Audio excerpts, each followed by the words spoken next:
The massive ship cut through the darkness of space like a knife.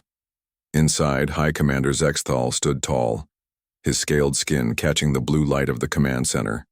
His four eyes blinked as he looked at the blue-green planet on the main screen.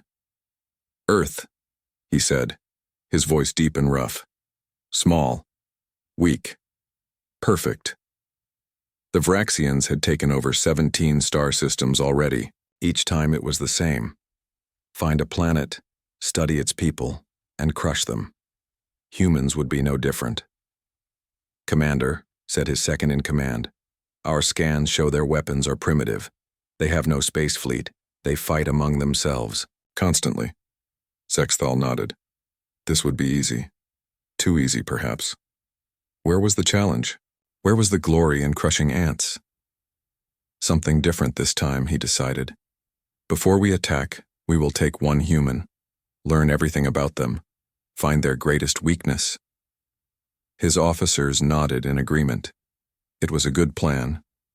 Careful. Smart. "Which human should we take?" asked the science officer, showing images on the screen. Billions of humans appeared, then thousands, then hundreds, as the computer sorted through them. Zexthal pointed at one image. "This one." The screen showed a small human female with black hair pulled back tightly. Dr. Maya Chen, atmospheric physicist, working alone at a research station in Antarctica. Far from other humans. Easy to grab without being noticed. "She works with their climate systems," said the science officer. "She might have useful information." "She looks harmless," said Zexthal with a laugh. "Small, weak, like all humans." What the alien computers didn't show was Maya's past. They didn't show the 10 years she spent in special forces before becoming a scientist. They didn't show her medals for bravery in impossible situations. They didn't show her specialty in fighting against stronger enemies and winning. The computers only showed a small woman in a lab coat, looking at weather data. "Prepare the capture, team," ordered Zexthal. "Tonight we take this human, tomorrow we begin the end of Earth." As the Vraxian ship moved closer to Earth, Maya Chen worked late in her lab, unaware of what was coming. The building shook slightly. Another storm? She wondered, looking up from her computer.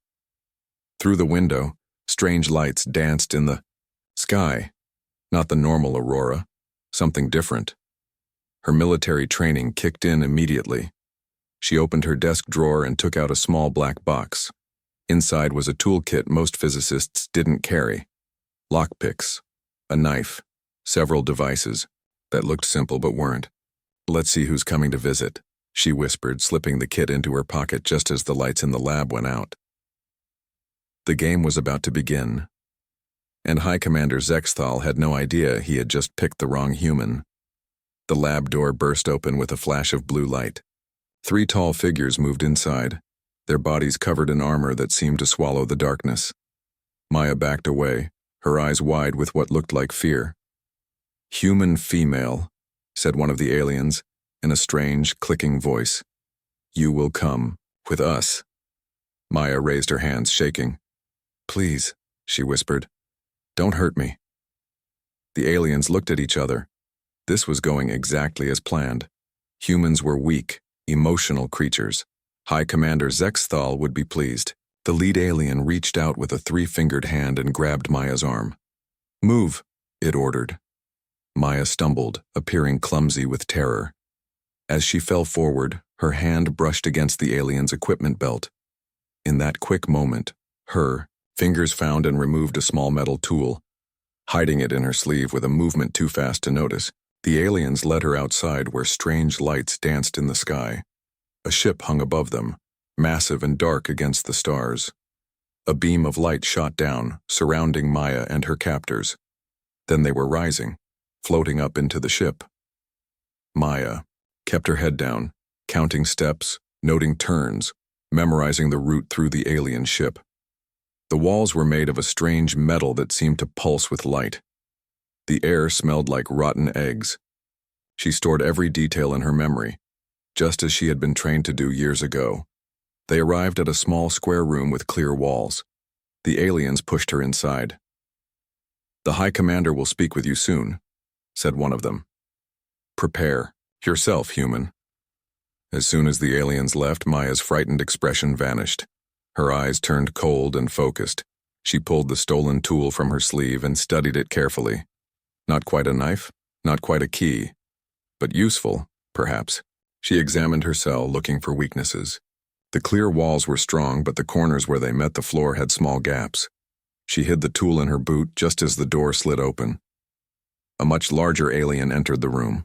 His armor was decorated with strange symbols, and his 4 eyes glowed with an intense yellow light.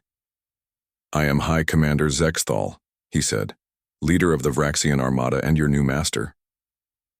Maya immediately fell to her knees, sobbing. "Please, we're just a peaceful planet. We can't fight you. Take whatever you want." Zexthal made a sound like stones grinding together, a laugh. "You will tell me about Earth's defenses, about your leaders, about your weapons," he said. "The more you tell me, the easier it will be for your people when we arrive." "I'll tell you everything," Maya cried, tears streaming down her face. "Just don't hurt me." Zexthal turned to leave, satisfied. "The interrogation will begin soon. Enjoy your tears while you can, human." The door closed behind him. Maya's sobs stopped instantly. She wiped her face dry and pulled the tool from her boot. "Let's see what this ship is really made of," she whispered, moving toward the corner of her cell. Maya worked quickly in her cell. The stolen tool was perfect for the job. Within minutes, she had loosened the panel in the corner where 2 walls met the floor. The gap was small, but Maya was smaller than the bulky Vraxians. She slipped through and found herself in a dark service tunnel. "Step 1 complete," she whispered to herself. But instead of heading toward what might be an exit, Maya went deeper into the ship. In her military days, her commander always said, "Know your enemy before you fight them." She moved silently through the tunnel, stopping whenever she heard the heavy footsteps of Vraxian guards. The ship was huge, but it had a logical layout. Soon, Maya found what she was looking for, a room filled with glowing screens and no guards. It was a data terminal. Maya slipped inside and studied the alien symbols on the screens. They made no sense to her, but the system had pictures that helped. She pressed her hand against a screen with a picture that looked like a book. The screen changed, showing thousands of files. Maya found one with a picture of a Vraxian body and opened it. The screen filled with information about Vraxian biology. She read quickly, her eyes widening. "They breathe methane," she mumbled. "That's why the air smells so bad." Another file showed that their hard skin was sensitive to certain sounds. A third file revealed their strict chain of command. No Vraxian would act without direct orders from above. Maya heard a noise outside the room. Quickly, she found a small device near the terminal that looked like a storage unit. She pressed it against the screen and was relieved to see lights flash as data transferred. Then she slipped back into the service tunnel just as the door opened. Back in the main ship, alarms suddenly blared. A young Vraxian officer ran into Zexthal's command room. "High Commander, the human has escaped." Zexthal's 4 eyes narrowed. "Impossible. The cell was designed based on human capabilities." The guards found the panel removed. "She is gone." For the first time in many battles, Zexthal felt uneasy. This was not part of his plan. Humans were supposed to be simple creatures, easy to control. How had she escaped? Where would she go? "Lock down all escape pods," he ordered. "Search every corner of the ship. Find this human." The young officer hesitated. What if she tries to send a message to Earth?" Zexthal slammed his fist down. "She is one small human female on a ship of Vraxian warriors. She is hiding in fear, nothing more." But as his officers rushed to follow his orders, Zexthal stood alone, feeling something new, a tiny seed of doubt. Meanwhile, Maya crawled through the ship's ventilation system, the stolen data device secure in her pocket. She wasn't trying to escape. Not yet. First, she needed to understand everything about her enemy. Then, she would show them exactly why taking her had been their biggest mistake. For 2 days, the Vraxian ship buzzed with activity. Search teams moved through every section looking for one small human. They expected to find her hiding, scared and hungry. They found nothing. High Commander Zexthal stood on the bridge, his patience wearing thin.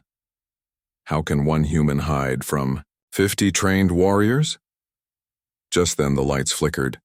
A strange hissing sound came from the air vents. Several Vraxian officers began to cough. "What is happening?" demanded Zexthal. The chief engineer checked the ship's systems. "Someone has changed the air mixture. Methane levels are down by 20%. Oxygen is rising." Zexthal's four eyes widened. This was no accident. The human was not just hiding. She was fighting back. "Fix it," he ordered, "and find that human." Meanwhile, Maya moved through the maintenance tubes connecting the ship's environmental systems. Her training in atmospheric science made this part easy. Aliens needed different air than humans. By changing the mix, she gave herself an advantage while making the Vraxians slower and weaker. She reached a junction and checked the small map she had drawn based on the stolen data. The communication center was 3 levels up. That was her next target. As Maya climbed, she heard heavy footsteps above. A search team was getting close. She pressed herself against the wall and held her breath as 2 Vraxian guards passed by, complaining about the strange air making them dizzy.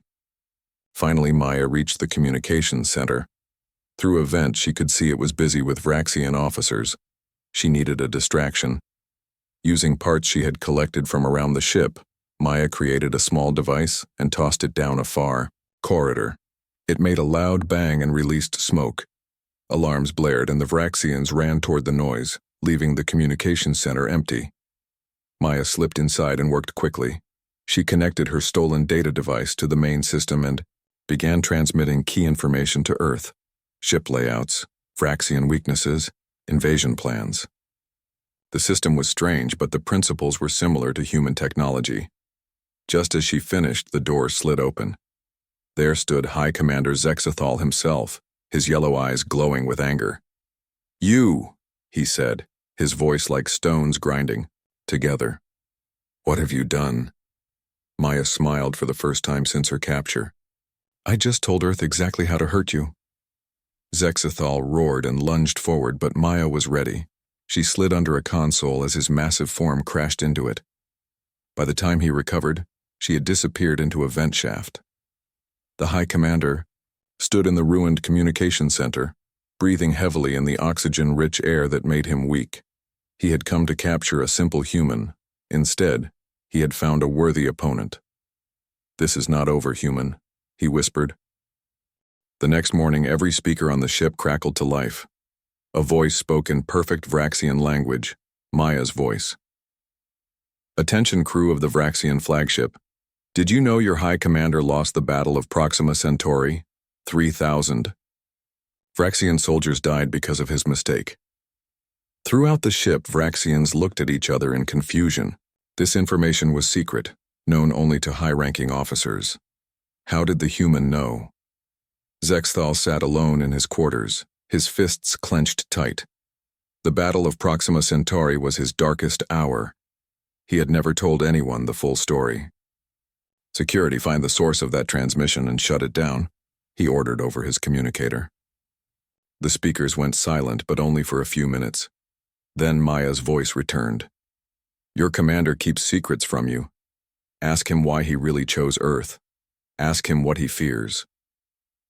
In the mess hall, a young officer turned to his superior. "Is the human telling the truth? Did we lose at Proxima Centauri?" The older officer hissed for silence, but the damage was done. Seeds of doubt were planted. Zexthal called his top officers to the bridge. "This human is trying to turn you against me. Do not listen to her lies," one brave officer spoke up. "High Commander, how does she know our language? How does she know our secrets? It has been 3 days and we cannot catch one small human." Zexthal had no good answer. For the first time in his career, he felt his authority slipping. Across the ship, strange things continued to happen. In the engine room, the lights went out. In the weapons bay, targeting systems suddenly failed. In the sleeping quarters, the temperature dropped so low that ice formed on the walls. Maya was using everything she had learned about ship systems to create chaos. She wanted every Vraxian to feel that nowhere was safe, that their mighty technology could be turned against them by a single human. In a hidden maintenance shaft, Maya recorded her next message using a translation device she had stolen from the communications center. She had found files about Zexathal's past, his rise to power, and his secret fears. This was not just about escaping anymore. This was about breaking an invasion force from within.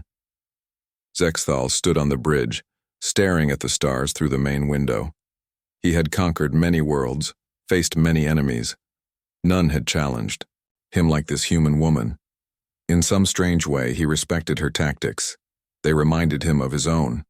If I were trying to destroy my enemy's will to fight, this is exactly what I would do, he whispered to himself. An alarm sounded. The ship's main engine was shutting down. Zexathal straightened his back and turned to face this new crisis.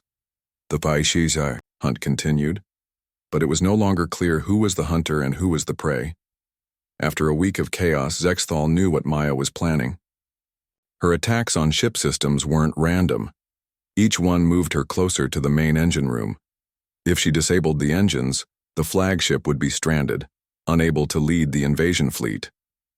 She is not trying to escape, he told his officers. She is trying to stop the entire invasion. Zexathal studied the ship's layout on a large screen. If he were Maya, where would he go next? What would be the most important target? Then he saw it. To reach the engine room, she would need his command codes. She will come for me, he said. And when she does, we will be ready. Zexathal ordered all but essential crew to evacuate the command deck. He sat alone in his chair, waiting. The lights were dimmed. The air was still. On his wrist, he wore a device that would track anything that moved within 10 meters. Hours passed, nothing happened. Zexathal began to wonder if he had guessed wrong. Then his wrist device beeped softly. Something small was moving through the air vent above his head. With lightning speed, Zexathal grabbed his weapon and fired at the ceiling. The vent exploded, and a small figure dropped to the floor. Maya rolled as she fell, coming up in a fighting stance. She held a metal pipe in one hand and what looked like a homemade stun gun in the other. "I've been waiting for you, human," said Zexathal. Maya smiled, her face dirty but her eyes bright with determination. "I know. That's why I came." They circled each other slowly. The Vraxian was 3 times her size, with natural armor and powerful muscles. But Maya moved with the confidence of someone who had fought bigger enemies before. "You have caused much trouble," said Zexathal. "No one has challenged me like this in 100 battles." "Maybe you've been fighting the wrong species," Maya replied. Zexathal lunged forward faster than Maya expected. His massive hand caught her arm, but she twisted away, using his own weight against him. She struck back, hitting a spot on his neck where she knew Vraxian armor was thinnest. The battle moved across the command deck. Screens shattered. Equipment broke under their feet. Maya used everything around her as a weapon, while Zexathal relied on his strength and experience. Finally, Maya made a mistake. She slipped on broken glass and fell. Zexathal was on her instantly, pinning her down. "It is over, human," he said. Maya stopped struggling. Maybe this battle is, but not the war. As Zexathal pulled her to her feet, he didn't notice the small tracking device she had placed on his armor. Nor did he see the satisfied look in her eyes. This was not a defeat. It was just part of a larger plan. "Take her to the high security cell," Zexathal ordered as his officers entered. "And this time make sure she cannot escape." Maya sat in her new cell, which was much stronger than the first one. Her hands were bound with metal cuffs and 2 guards stood outside. But she wasn't worried. The tracking device she had planted on Zexathal was working perfectly. On a small screen she had hidden in her boot, she could see him moving around the ship. Suddenly alarms blared throughout the ship. Not the search alarms she had grown used to, but something different. Battle alarms. The guards outside her cell looked at each other nervously. Then they ran off, leaving her alone. "Interesting," Maya said to herself. On her small screen, she could see Zexithal moving quickly toward the bridge. Something big was happening. On the bridge, Zexithal stared at the main screen in shock. Earth had launched an attack. Somehow they had used the information Maya sent to create weapons that could hurt Vraxian ships. 3 of his fleet's smaller vessels were already damaged, but that wasn't the worst news. His second-in-command, Officer Kraz, appeared on the screen from another ship. "High Commander," said Kraz, "you have failed to capture 1 human. You have allowed her to send our secrets to Earth. Now you delay our invasion. I am taking command of the fleet." Zexithal couldn't believe his ears. "This is treason." "This is survival," replied Kraz. "The fleet has agreed. You will be removed." The screen went black. Zexithal turned to his officers on the bridge, but they wouldn't meet his eyes. Some had already drawn their weapons. "You too?" he asked quietly. "Kraz has promised us victory," said one officer. "You have shown weakness." Zexithal fought his way out of the bridge, killing 2 officers who tried to stop him. But he knew he couldn't fight the entire ship. For the first time in his life, he was alone, hunted by his own people. He looked at the tracking device on his wrist, the one he had used to find Maya. It was still working. But now it showed something strange. She was no longer in her cell. Somehow she had escaped again and was moving through the ship. Zexithal made a decision that would change everything. He followed the signal. Maya was cutting through a maintenance tube when the wall beside her suddenly broke open. Zexithal's massive form filled the hole. She raised her makeshift weapon, ready to fight. "Wait," said Zexithal, raising his hands. "I am not here to capture you." "Then why are you here?" Maya asked, not lowering her weapon. "My fleet has turned against me. They plan to attack Earth immediately without strategy. It will cause massive destruction on both sides." He paused. "I need your help." Maya stared at the alien who had captured her, who had tried to kill her, who had planned to invade her world. Now he was asking for help. "Why should I trust you?" she asked. "Because right now," said Zexithal, "we need each other to survive." Maya and Zexithal sat in a small storage room, as far from the ship's main areas as possible. They had been enemies just hours ago. Now they were planning together. "Kraz will attack Earth directly," said Zexithal. "He believes overwhelming force is the only strategy." "But you don't?" asked Maya. Zexithal's 4 eyes blinked slowly. "I have seen what 1 human can do against my entire ship. I do not wish to see what billions will do when cornered." Maya nodded. It was strange to hear respect in the alien's voice. "We need to stop Kraz before he reaches Earth," she said. "How many soldiers are loyal to you?" "None now," admitted Zexithal. "But they follow our traditions. If I challenge Kraz directly and defeat him, they must accept me as leader again." Maya thought for a moment. "Then we need to get to his ship. But how? They'll be watching all the small vessels." Zexithal smiled, showing rows of sharp teeth. "You have taught me something, human. Sometimes the direct path is not the best one." Using Maya's knowledge of ship systems and Zexithal's command codes, they created a plan. Maya would use her small size to access areas Zexithal couldn't reach. The former commander would use his knowledge of Vraxian protocol to create diversions. "Your people don't expect us to work together," said Maya as they prepared. "That's our advantage."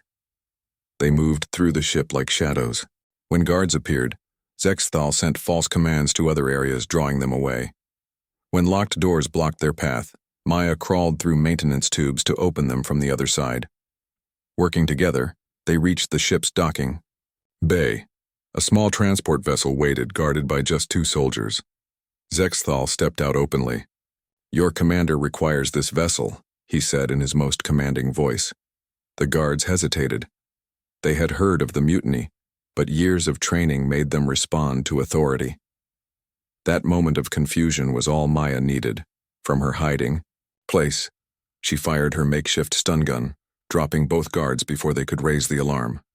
As they boarded the small ship, alarms began to sound. "They've discovered us," said Zexithal, moving quickly to the controls. "Can you fly this thing?" asked Maya. "I was flying ships before your ancestors learned to make fire," he replied. The transport vessel shot out of the docking bay just as guards arrived. Laser fire streaked past them, but Zexthal's piloting skills kept them safe. Ahead, they could see Kraz's ship, larger and more heavily armed than their small transport. "Are you sure about this plan?" asked Zexthal, looking at Maya. She checked the small device she had built using parts from both human and Vraxian technology. "No," she admitted, "but it's the only one we've got." The human and the alien, former enemies now unlikely allies, flew toward their greatest challenge yet. Their small ship docked with Kraz's massive command vessel. Thanks to Zexthal's override codes, no alarm sounded. The unlikely allies moved quickly through the corridors. "The bridge is this way," whispered Zexthal. Maya shook her head. "Too many guards. We need to use my plan first." Following her directions, they found the ship's environmental control room. Only one technician was there, and Zexthal quickly knocked him unconscious. Maya worked fast, connecting her device to the ship's systems. "This will change the air mix like I did on your ship, but much faster. We have 3 minutes before everyone starts feeling weak." Zexthal watched her with newfound respect. "On my world, we have a saying. The smallest stone can change the course of a river. On Earth, we say, the bigger they are, the harder they fall," Maya replied with a smile. They hurried to the bridge. As Maya had predicted, the Vraxians were already struggling to breathe in the changing air. Kraz sat in the command chair, his breathing heavy, his yellow eyes wide with surprise when he saw Zexthal and Maya enter, together. "Traitor," Kraz hissed. "You side with a human against your own kind?" Zexthal stepped forward. "I challenge you for command, as is my right." The other officers backed away. Even in their weakened state, they respected the ancient tradition of challenge. Kraz stood swaying slightly in the oxygen-rich air. "I accept. When you die, the human dies too." The two massive aliens fought in the center of the bridge. Under normal conditions, Kraz might have won. He was younger, stronger. But Maya's air changes had weakened him more than Zexthal, who had grown used to it during their time together. With a final powerful blow, Zexthal knocked Kraz to the ground. The younger commander yielded and the bridge fell silent. "The invasion is cancelled," Zexthal announced to the shocked officers. "We will open communication with Earth instead." One brave officer spoke up. "Why?" "They are just humans." Zexthal pointed to Maya. "This human defeated my entire ship alone. Think what billions would do together. We would win eventually, but at what cost?" Later, as Earth's defenses remained on high alert, a message was broadcast worldwide. Zexthal appeared on screens across the planet, with Maya standing beside him. "People of Earth," the alien commander said. "We came as conquerors. We leave as neighbors. This human taught us that true strength lies not in weapons but in adaptation, intelligence, and cooperation." The Vraxian fleet departed Earth's orbit the next day. Maya returned home a hero, the woman who changed an alien invasion into the first interspecies peace treaty. Years later, when asked how she defeated an entire alien armada, Maya would smile and say, "They picked the wrong human to mess with."